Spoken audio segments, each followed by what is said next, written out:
with the police department 5 years ago, but crime on the rise here in this city, as well as more SWAT scenes playing out all over Houston and Harris County, and even the country, made the bosses here do an about-face and bring the SWAT team back.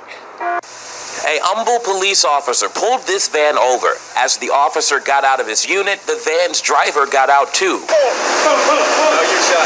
Officer down. Here you can see him call for backup and treat his own gunshot wound while he waits. This is a simulation by a dwindling group of men trying to be part of the first real-life SWAT team in the city in 5 years. Our administrations thought it would be best to bring it back at this time.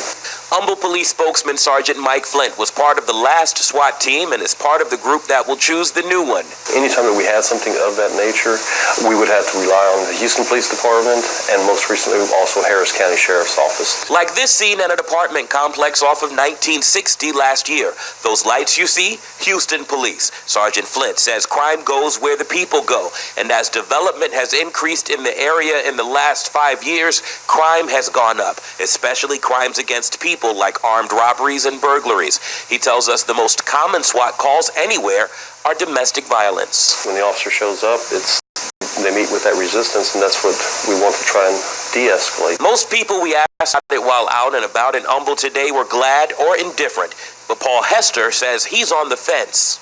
The crime has increased in Humble. Whether or not we need SWAT, kind of questionable. Hester says the money spent on SWAT may be better spent on putting more officers on the streets late at night. There's always a need for SWAT in case of a catastrophe or emergency, but SWAT out here, I think that's kind of an overkill. Now, this SWAT team will also be prepared to respond to neighborhoods just outside the city limits that are experiencing a boom in development. The leaders here hope to have the team picked and ready to go by mid-fall and then ready to roll out, if necessary, soon after that. Reporting live in Humble, Tracy Clemens.